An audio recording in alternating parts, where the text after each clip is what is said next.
June 3, 2024, the day the map changed without a shot fired. Let me tell you something that hasn't gotten nearly enough attention. On that Monday morning, Venezuela's National Assembly quietly ratified a decree that, on its face, was just another territorial dispute resolution. But if you know how to read between the lines of diplomatic legalese, what really happened was far more. Caracas had just asserted de facto control over a swath of territory that, until then, had been a geopolitical no man's land.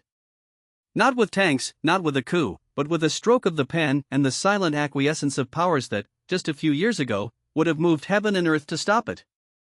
I've spent the last 3 decades studying how great powers lose control of their peripheries, how empires retreat not with a bang but with a series of small, unnoticed surrenders. And what Venezuela just pulled off. That's not just a border adjustment. It's a crack in the post-Cold War order, one that's been widening for years but is only now becoming impossible to ignore. The mainstream media will tell you this is about oil, or about Maduro's desperation, or about some regional spat. They're not wrong, but they're missing the forest for the trees. What's really happening here is the first major test of whether the United States still has the will, the resources, and the credibility to enforce its vision of global order. And so far, the answer is looking uncomfortably like no. But before we get into why this matters more than anything happening in Ukraine or Taiwan right now, let's start with the story they want you to believe. The official routine dispute resolution.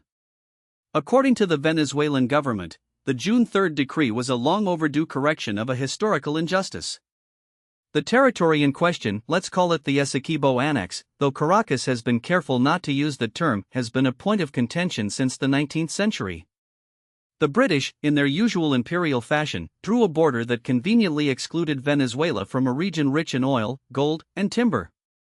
When Guyana gained independence in 1966, it inherited the dispute, and for decades, the matter simmered on the back burner. Then, in 2015, ExxonMobil announced a massive offshore oil discovery in the contested waters. Suddenly, what had been a sleepy diplomatic footnote became a potential bonanza, and Venezuela, desperate for hard currency after years of sanctions and economic collapse, decided it was time to act. The official story goes like after years of failed negotiations, Venezuela invoked the 1966 Geneva Agreement, which called for a peaceful resolution to the dispute. When Guyana unilaterally awarded drilling rights to Exxon and other Western firms, Caracas saw its opening. In December 2023, Maduro held a referendum where, surprise, 95% of voters approved annexing the territory. The June 3 decree was the next logical legal framework to integrate the region into Venezuela's administrative structure. The U.S. State Department condemned the move as a violation of international law. The UN called for restra. The OAS issued a strongly worded statement. And then, nothing. No sanctions. No military posturing. Just a collective shrug from the very countries that, a decade ago, would have treated this as an existential threat to the rules-based order. The media has largely framed this as a David and Goliath plucky little Guyana, backed by Western oil majors, standing up to Venezuela's bullying. The New York Times ran a piece about how Exxon's investment in Guyana is a lifeline for the country's economy. The Wall Street Journal warned that Venezuela's actions could destabilize the region. And The Economist tut-tutted about Maduro's authoritarian overreach. All of this is true, as far as it goes. But there's a problem with this narrative. A big one. It assumes that the United States and its allies still have the leverage to enforce their preferred outcome. It assumes that Venezuela is acting alone. And it assumes that this is just about oil. None of those things are true. Deconstructing the what they're not telling you. Let's start with the most obvious why now. Venezuela's economy has been in freefall for years. Its oil production has collapsed from 3.5 million barrels a day in 1998 to barely 700,000 today. The country is under U.S. sanctions, its leadership is isolated, and its military is a shadow of what it once was. So why pick a fight with Guyana, a country with a GDP smaller than that of Des Moines, Iowa, over a piece of jungle that, until recently, no one outside of Caracas cared about? The answer, as always, is resources. But not just oil. The Essequibo region isn't just sitting on hydrocarbons, it's also home to some of the largest untapped gold reserves in the Western Hemisphere. And more importantly, it's a strategic chokepo. The rivers that run through it feed into the Orinoco, Venezuela's economic lifeline. Control the Essequibo, and you control the waterways that could one day allow Venezuela to bypass US sanctions by shipping oil directly to Asia. That's not speculation, that's straight from a 2021 report by the US Army War College, which warned that Venezuela's territorial ambitions in the region were part of a broader strategy to create a maritime corridor for sanctions evasion. But here's where it gets interesting. Venezuela didn't just wake up one morning and decide to annex the Essequibo. This move has been in the works for years, and it's been greased by some very powerful friends. In 2020, as Venezuela's economy hit rock bottom, Maduro quietly reached out to Russia and China for help. Moscow sent military advisors and Wagner Group operatives to train Venezuelan forces. Beijing extended billions in loans, secured by future oil deliveries. And crucially, both countries began investing in Venezuela's gold sector, including in the Essequibo. Fast forward to 2023, and you have a situation where Venezuela's territorial claims are no longer just a bilateral dispute with Guyana. They're a multipolar play, with Russia and China standing ready to back Caracas if the US pushes back too hard. Now, let's talk about the US response. The State Department's condemnation was pro forma. The Pentagon's show of force in the region consisted of a single destroyer sailing near Guyana's coast for a few days. And the sanctions? They were already in place. The Biden administration's real priority wasn't stopping Venezuela, it was managing the fallout. Because here's the dirty little: the US doesn't have the bandwidth to fight another proxy war in Latin America. Not with Ukraine draining its weapons stockpiles, not with Taiwan dominating its strategic planning, and not with its own domestic politics in chaos. So what's really happening here? Venezuela, with the tacit support of Russia and China, is calling America's bluff. And so far, the US is folding. The broader geopolitical: the end of unipolarity. If you want to understand why this matters, you have to out. The post-Cold War era was defined by a simple: the United States was the sole superpower, and it acted like it. It bombed Serbia without UN approval. It invaded Iraq on false pretenses. It toppled governments in Libya and Ukraine. And for a while, it got away with it. But that era is over. What we're seeing now is the messy, painful birth of a multipolar world, one where the US can no longer dictate outcomes by sheer force of will. Venezuela's annexation of the Essequibo is just the latest data point in this trend. Let's look at the 2014, Russia annexes Crimea. The US imposes sanctions, but Crimea remains Russian. 2018, China militarizes the South China Sea. The US conducts freedom of navigation operations, but the islands stay Chinese. 2020, Turkey invades northern Syria. The US condemns it, but Erdogan does it anyway. 2022, Russia invades Ukraine. The US arms Kyiv, but the war grinds on with no clear end in sight. 2024, Venezuela annexes the Essequibo. The US issues a statement, and that's it. In each case, the US response has been the strong words, limited action, and a slow acceptance of the new status quo. That's not because American leaders are weak. It's because the world has changed. The US is still the most powerful country on earth, but it's no longer the only one. And in a multipolar world, the rules are different. Here's the key: the US is still operating under the assumptions of unipolarity, while the rest of the world has moved on. Washington still believes it can enforce its will through sanctions, military threats, and diplomatic pressure. But Russia, China, and now Venezuela are testing that assumption, and so far, they're winning. Now, let's talk about the three great powers and how they're playing this game. For Moscow, Venezuela is a low-cost way to bleed the US. Russia doesn't care about the Essequibo. It cares about forcing the US to spread its resources thin. Every dollar Washington spends countering Maduro is a dollar it's not spending in Ukraine or the South China Sea. And if Venezuela succeeds in annexing the territory without a major US response, that sends a message to every other American: the US is a paper tiger. Beijing's interest is economic. China is Venezuela's largest creditor, and it's heavily invested in the country's oil and gold sectors. If Venezuela gains control of the Essequibo, China gets access to new resources and a foothold in a region that, until now, has been firmly in the US sphere of influence. But China is also playing the long game. If the US is forced to accept Venezuela's annexation, it sets a great powers can redraw borders without consequences. The United Washington is caught between two bad options. Option escalate. Send troops, impose crippling sanctions, risk a direct confrontation with Russia and China. Option do nothing, and accept that the post-Cold War order is crumbling. Neither is appealing, which is why the Biden administration has chosen a third pretend this isn't happening. That's not a strategy. It's an admission of weakness. Military and strategic, the illusion of easy solutions.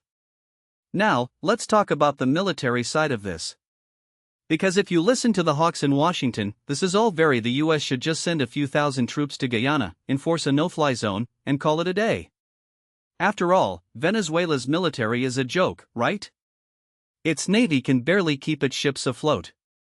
Its air force is a museum of Cold War relics. And its army is more concerned with looting than fighting. But here's the military power isn't just about hardware. It's about will. And Venezuela has something the US doesn't, nothing to lose. Let me tell you a story. In 2002, the US backed a coup against Hugo Chavez. It failed spectacularly. Why? Because Chavez had the support of the people, the military, and, crucially, Russia and China. The same dynamic is in play today. Maduro may be unpopular, but he's not stupid. He knows that if the US invades, he can turn this into a nationalist cause. He can call on Russia for weapons, China for economic support, and Iran for asymmetric warfare tactics. And he can make the US pay a price it's not willing to pay. Now, let's talk about the risks. If the US sends troops to Guyana, what happens next? Scenario 1, Venezuela backs down. The US wins, but at what cost? Every other American adversary sees this as proof that the US is willing to use force to enforce its will. That's a recipe for more conflicts, not fewer. Scenario 2, Venezuela fights back. Not with tanks and jets, but with cyber attacks, sabotage, and proxy forces. The US gets bogged down in a low-intensity conflict it can't win. Scenario 3, Russia and China get involved. Not directly, but through arms shipments, economic support, and diplomatic cover. Suddenly, the US is fighting a proxy war in its own backyard. I've studied this for decades. I've seen what happens when great powers underestimate their adversaries. Vietnam, Afghanistan, Iraq, Libya. In each case, the US thought it could win quickly and cheaply. In each case, it was wrong. Venezuela is no different. Now, I'm not saying the US shouldn't defend Guyana. I'm saying it can't, not without risking a conflict it's not prepared to fight. And that's the real lesson here. The US is still the strongest military power in the world, but its ability to project that power is fading. And Venezuela knows it. The domestic political why this matters in Washington. Here's something else they're not telling: this isn't just about geopolitics. It's about politics. And in Washington, politics always trumps strategy. Let's start with the Biden administration. The White House is in a tough spot.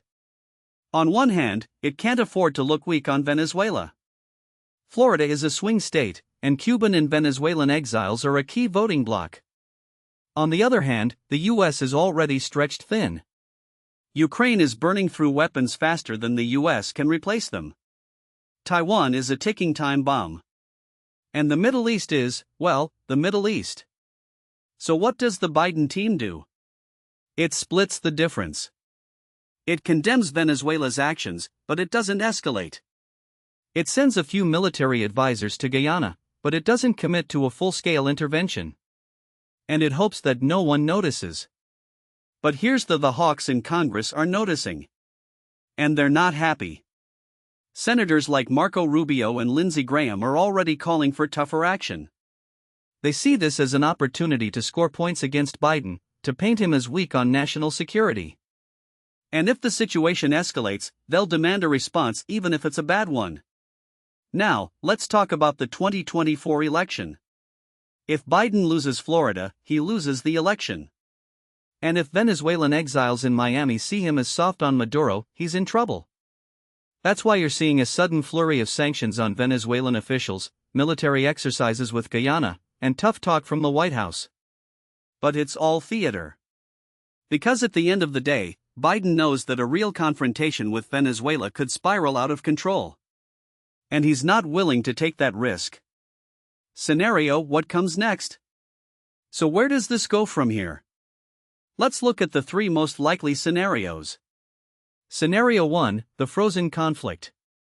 In this scenario, Venezuela consolidates its control over the Essequibo, but stops short of a full annexation. Guyana protests, the US condemns, and the UN passes a resolution that no one enforces. Over time, the world moves on. The oil keeps flowing, the gold keeps getting mined, and the status quo becomes the new normal. This is the most likely outcome, because it's the one that requires the least effort from everyone involved. The US saves face by standing with Guyana, but it doesn't actually do anything. Russia and China get what they want: a weakened US sphere of influence, without having to lift a finger. And Venezuela gets its resources. Everyone wins, except for the people of Guyana, who get screwed. But in geopolitics, that's par for the course. Scenario 2: the proxy war. In this scenario, the US decides it can't let Venezuela get away with this. It arms Guyana, trains its military, and turns the Essequibo into a battleground. Venezuela responds by cyber attacks, sabotage, maybe even a limited military incursion. Russia and China provide weapons and economic support, but they stop short of direct intervention. The conflict drags on for years, becoming a low-intensity war that no one wins. This is the nightmare scenario, because it turns Latin America into another front in the new Cold War. And once that happens, it's almost impossible to walk back. Scenario 3: the Great Power Showdown. This is the least likely, but most dangerous, scenario. The US decides to draw a line in the sand. It imposes crippling sanctions on Venezuela, freezes its assets, and maybe even launches a limited military strike. Venezuela retaliates by attacking US interests in the region. Russia and China step in, not with troops, but with economic and diplomatic support. Suddenly, the US is facing a global Ukraine, Taiwan, and now Venezuela. And that's when things get really ugly. Because in a multipolar world, great powers don't back down. They double down. Now, let me be: none of these scenarios are good. The best case outcome is that the world accepts Venezuela's annexation as a fait accompli. The worst case outcome is that this spirals into a regional war. But here's the US has already lost. Because no matter what happens next, the message is the post-Cold War order is over. And the countries that once bowed to American power are no longer afraid to test it. Grand strategy: the death of liberal hegemony. This brings us to the bigger what does this mean for America's role in the world? For the last 30 years, the US has pursued a strategy of liberal hegemony. The idea was the US would use its military and economic power to spread democracy, free markets, and the rules-based order. And for a while, it worked. The Soviet Union collapsed. China opened up. The world became more interconnected than ever before. But liberal hegemony had a fatal: it assumed that the rest of the world would want to live under American leadership. And as the 21st century wore on, that assumption began to unravel. The problem wasn't just that other powers grew stronger, it was that the very idea of American leadership became toxic.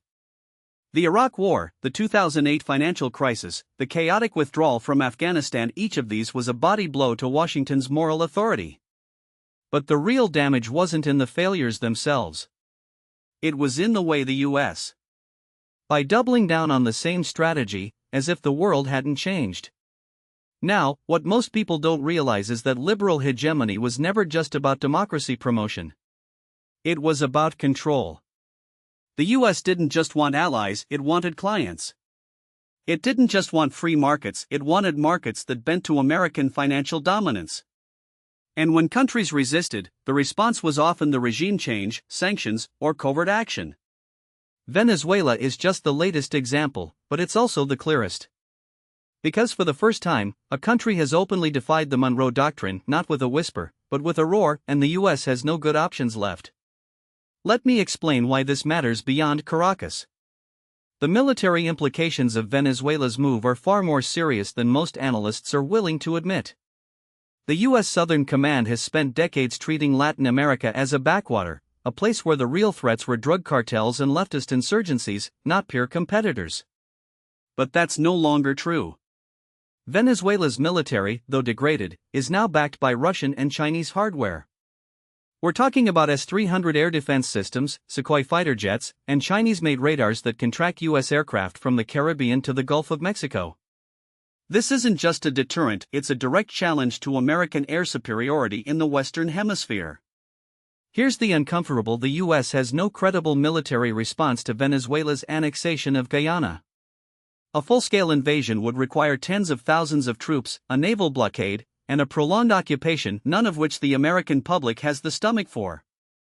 A limited strike, say on Venezuelan oil infrastructure, would invite retaliation. Maduro has already threatened to target U.S. energy interests in the region, and he's got the missiles to do it.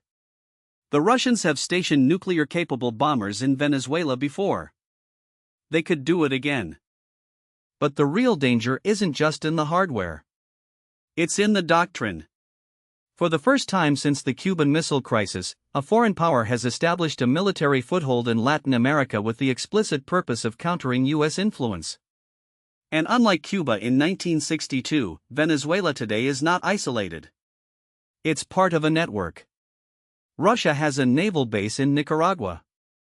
China has a space tracking station in Argentina. Iran has deepened its ties with Bolivia and Nicaragua. This isn't an alliance, it's a loose but coordinated effort to erode American dominance in what Washington has long considered its backyard. Now, the Pentagon will tell you that the U.S. can still project power anywhere in the world. And technically, that's true. But power isn't just about firepower. It's about legitimacy. And right now, the U.S. is losing that battle. Every time Washington threatens military action, it looks like a bully. Every time it imposes sanctions, it drives countries like Venezuela closer to Russia and China. And every time it talks about democracy promotion, it sounds hypocritical because the world remembers Iraq, Libya, and the coups in Honduras and Bolivia. This is the paradox of American power in the 21st century. The U.S. is still the strongest military on earth, but its ability to shape outcomes is weaker than at any point since 1945. And Venezuela is the perfect case study. Because what we're seeing isn't just a border dispute. It's the death of the post-World War II order in the Western Hemisphere. The Monroe Doctrine is dead. The OAS is irrelevant. And the U.S. is left with either accept a multipolar Latin America, or risk a war it can't win. So where does this leave us? The establishment in Washington will tell you that this is just a temporary setback, that the U.S. can still restore order through diplomacy and economic pressure. But that's wishful thinking. The reality is that Venezuela's move is a symptom of a much larger shift, one that's been building for decades. The world is fragmenting. Alliances are fluid. And the countries that once accepted American leadership are now charting their own course. The question isn't whether the U.S. can stop this. It can't. The question is whether Washington can adapt. And right now, the signs aren't encouraging. Because the people who run American foreign policy still believe in the old playbook. They still think that sanctions and threats will work. They still think that the world will eventually fall in line. But the world has moved on. And if the U.S. doesn't wake up to that reality, it's going to keep losing one crisis at a time. Now, what most people don't realize is that this shift isn't just happening on the international stage, it's playing out in the streets of Caracas, Maracaibo, and even Miami. The domestic political dimensions of Venezuela's gambit are just as critical as the geopolitical ones, and they reveal something even more: the Venezuelan government isn't just defying the U.S. It's betting its entire survival on it. Let me explain why this matters. For years, the narrative in Washington has been that Nicolas Maduro's regime is a house of cards, propped up only by repression, Russian mercenaries, and Chinese loans. The 2018 presidential election was widely condemned as a sham, and Juan Guaido's self-declaration as interim president in 2019 was supposed to be the beginning of the end. The US recognized him, the EU hedged its bets, and even the Lima Group, made up of a dozen Latin American countries, lined up behind him. For a moment, it looked like the old playbook was working. Sanctions were tightened, assets were frozen, and the pressure was on. But here's the uncomfortable: Guaido's moment passed, and Maduro didn't just survive, he consolidated power. By 2021, the opposition was fractured, the economy had stabilized, and the regime had co-opted enough of the military and business elite to weather the storm. The US had bet everything on economic strangulation and political isolation, but it miscalculated two things. First, it underestimated the resilience of authoritarian regimes when they control the levers of repression. Second, it overestimated the willingness of the Venezuelan people to endure indefinite suffering in the name of regime change. Now, fast forward to 2024. The Essequibo crisis isn't just about territory, it's about legitimacy. Maduro's approval ratings have been in the gutter for years, but nothing unites a population like an external enemy. The referendum on Essequibo in December 2023 was a masterclass in nationalist mobilization.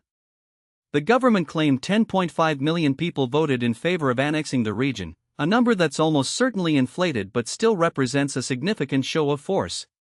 More importantly, it gave Maduro a Venezuela isn't just a failed state under sanctions, it's a nation under siege, fighting for its rightful place in the world. This is where the domestic politics get really interesting. The opposition, which once had a real shot at unseating Maduro, is now in disarray. Maria Corina Machado, the hardline opposition leader who won the primary in October 2023 with over 90% of the vote, has been barred from running in the 2024 presidential election. The regime has systematically dismantled any credible alternative, jailing activists, banning candidates, and co-opting moderates with the promise of economic concessions. The result? A fractured opposition that can't agree on whether to participate in the election or boycott it. Some, like Enrique Capriles, argue that participation is the only way to avoid total irrelevance. Others, like Machado, insist that engaging with the regime only legitimizes it. But here's the: even if the opposition somehow manages to unite and win, Maduro has already set the stage for a constitutional crisis. The National Assembly, which the opposition controlled from 2016 to 2020, has been neutered. The Supreme Court, packed with loyalists, would almost certainly invalidate any opposition victory. And the military, which has been the real power broker in Venezuela for decades, has no incentive to abandon Maduro now, not when he's handed them control of lucrative sectors like gold mining and oil smuggling. So what does this mean for the future? Let's game out the scenarios. First, there's the status quo. Maduro holds a sham election in 2024, the opposition fractures further, and the US responds with more sanctions. But sanctions alone won't topple the regime, and they'll only deepen Venezuela's economic misery. The country is already a humanitarian disaster, with over 7 million people having fled since 2015. Another round of sanctions will push more into exile, but it won't break the regime's grip on power. In fact, it might strengthen it, as Maduro uses the crisis to justify even harsher crackdowns. Second, there's the negotiated transition. The Biden administration has been quietly exploring this option, offering limited sanctions relief in exchange for free and fair elections. The problem? Maduro has no reason to accept. Why would he risk losing power when he can just wait out the US? The 2023 Barbados Agreement, which briefly raised hopes for a political opening, collapsed when Maduro arrested opposition figures and doubled down on repression. The regime knows that any real transition would mean accountability for corruption and human rights abuses, and that's a risk it's not willing to take. Third, there's the military coup. This is the scenario that keeps intelligence analysts up at night. The Venezuelan military is not a monolith, and there are factions within it that are unhappy with Maduro's leadership. But a coup is a high-risk gamble. The last time the military tried to remove a Venezuelan leader, Hugo Chavez, in 2002, it backfired spectacularly. Chavez returned to power within 48 hours, and the coup plotters were purged.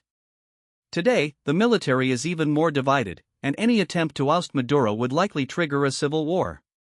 The US has no appetite for that kind of intervention, and neither do Venezuela's neighbors. So where does that leave us? The most likely outcome is a slow-motion collapse, a regime that survives but can't govern, an economy that limps along on the margins, and a population that continues to flee. Venezuela won't become a failed state overnight, but it will remain a hollowed-out shell of what it once was. And that's the real tragedy. Because for all the talk of geopolitical shifts and multipolarity, the people who will pay the price are the millions of Venezuelans trapped in a country that's neither at war nor at peace. Now, the establishment in Washington will tell you that this is all reversible, that with the right mix of pressure and incentives, Venezuela can still be brought back into the fold. But that's the same kind of wishful thinking that got us here in the first place. The reality is that Venezuela's trajectory is now tied to forces beyond US control. China's Belt and Road Initiative, Russia's Wagner Group, and Iran's proxy networks have all taken root in Latin America, and they're not going anywhere. The US can try to contain the damage, but it can't turn back the clock. The question, then, is what comes in if Venezuela is the canary in the coal mine for the Western Hemisphere, then the rest of Latin America is watching closely. Countries like Brazil, Mexico, and Colombia are already hedging their bets, balancing relations with the US while deepening ties with Beijing and Moscow. The days of unquestioned American dominance in the region are over, and the countries that once looked to Washington for leadership are now making their own deals. For the US, the lesson is the old playbook doesn't work anymore. Sanctions, threats, and regime change fantasies only push countries like Venezuela further into the arms of America's rivals. If Washington wants to remain relevant in Latin America, it needs to offer something more than punishment. It needs to offer a vision, one that includes economic engagement, diplomatic respect, and a recognition that the world has changed. But here's the people who run US foreign policy don't believe that. They still think that if they just apply enough pressure, the world will snap back into place. And that's why, in the end, Venezuela isn't just a crisis, it's a warning. The US can either adapt to the new reality, or it can keep pretending that the old rules still apply. And if it chooses the latter, it's going to keep losing one country at a time. Now, what most people don't realize is that this isn't just about Venezuela, it's about the unraveling of an entire geopolitical architecture that has defined the Western Hemisphere since the Monroe Doctrine. The US has spent the better part of 2 centuries treating Latin America as its backyard, a sphere of influence where Washington's word was law.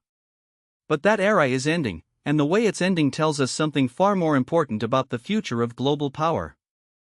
Let me explain why this matters beyond Caracas. The US has long relied on a simple formula in Latin: economic leverage, military partnerships, and the occasional coup to keep governments in line. But that formula assumed 2 things that no longer hold true. First, it assumed that the US would always be the region's dominant economic partner. Today, China is the top trading partner for Brazil, Chile, Peru, and Argentina, countries that, not so long ago, were firmly in Washington's orbit. Second, it assumed that Latin American elites would always prefer US patronage over alternatives. But when you have a country like Ecuador, which just signed a security deal with China in 2023 after decades of US military cooperation, or Honduras, which switched diplomatic recognition from Taiwan to Beijing in 2023, you start to see the cracks in the foundation. Here's the uncomfortable: the US is losing Latin America not because of some grand conspiracy, but because it stopped offering a compelling alternative. When the Biden administration talks about democracy promotion in Venezuela, it sounds like a relic of the Bush era, a time when the US could still credibly claim to be the world's moral leader. But after Iraq, after Afghanistan, after the coups in Honduras and Bolivia, after the Trump administration's open embrace of authoritarian strongmen like Bolsonaro, that claim rings hollow. Meanwhile, China doesn't lecture. It builds ports, funds highways, and offers loans without strings attached, at least, not the kind of strings that come with IMF austerity measures. And that brings me to the grand strategy: what should the US do now? The establishment in Washington has 3 broad options, none of them particularly appealing. The first is the path of least double down on containment. This is the default setting for most US policymakers. It means more sanctions, more diplomatic isolation, more support for opposition figures like Maria Corina Machado, even if they have no realistic path to power. The problem with this approach is that it's been tried for over 2 decades, and all it's accomplished is to push Venezuela deeper into the arms of Russia and China. The U.S. Treasury's Office of Foreign Assets Control has sanctioned over 150 Venezuelan individuals and entities since 2006, and yet Maduro is still in power, the economy is still standing, and the country's oil is still flowing, just not to the U.S. In fact, in 2023, Venezuela exported more oil to China than it did to the U.S. in 2018, before the Trump administration's maximum pressure campaign. Containment hasn't worked, and it's not going to work now. The second option is engagement, real engagement, not the kind that comes with a list of demands. This would mean lifting sanctions in exchange for verifiable concessions, like free and fair elections, the release of political prisoners, and a commitment to economic reforms. It would mean treating Venezuela as a sovereign state rather than a rogue regime. The problem here is that the U.S. political system isn't built for nuance. Any administration that tries to negotiate with Maduro will face immediate backlash from Congress, from the media, and from the Cuban-American lobby in Florida. Remember what happened in 2019 when Trump briefly flirted with the idea of meeting Maduro? The backlash was so intense that he immediately reversed course. The U.S. foreign policy establishment has spent so long demonizing Venezuela that it can't even contemplate the idea of talking to it without being accused of appeasement. The third option is the most radical, and the most: accept that Venezuela is lost, at least for now, and focus on preventing the rest of Latin America from following suit. This would mean a fundamental shift in U.S. strategy, one that prioritizes economic investment over military aid, that treats Latin American countries as partners rather than clients, and that recognizes that China is here to stay. It would mean reviving the kind of ambitious regional trade deals that the U.S. abandoned after the failure of the Free Trade Area of the Americas in 2005. It would mean offering alternatives to China's Belt and Road Initiative, not by trying to outspend Beijing, but by offering better terms, less debt, more transparency, and real economic benefits for host countries. But here's the: none of these options are particularly appealing to the people who run U.S. foreign policy. The first option, containment, is the easiest, because it doesn't require any real change in thinking. The second option, engagement, is politically toxic, because it means admitting that the old approach failed. And the third option, accepting reality and adapting, is the hardest of all, because it means admitting that the U.S. is no longer the undisputed hegemon in its own hemisphere. And that's the real problem. The U.S. foreign policy establishment is still operating on the assumption that the world is the way it was in 1991, when the Soviet Union collapsed and the U.S. stood alone as the world's sole superpower. But that world is gone. Today, the U.S. is just one of several great powers, and in Latin America, it's no longer the most important one. The question isn't whether the U.S. can turn back the clock in Venezuela; it can't. The question is whether it can adapt to a world where it no longer calls all the shots. Let me leave you with this thought. In 1954, the U.S. orchestrated a coup in Guatemala to overthrow Jacobo Arbenz, a democratically elected president who dared to challenge American corporate interests. That coup set the tone for U.S. policy in Latin America for decades. Today, the U.S. is still trying to play the same game, but the rules have changed. The countries of Latin America are no longer willing to be pawns in a great power competition. They're making their own deals, forging their own alliances, and charting their own paths. The U.S. can either be part of that process, or it can keep pretending that it's still 1954. Venezuela isn't just a crisis. It's a mirror. And what it's showing us is that the age of American dominance in Latin America is over. The only question now is what comes in.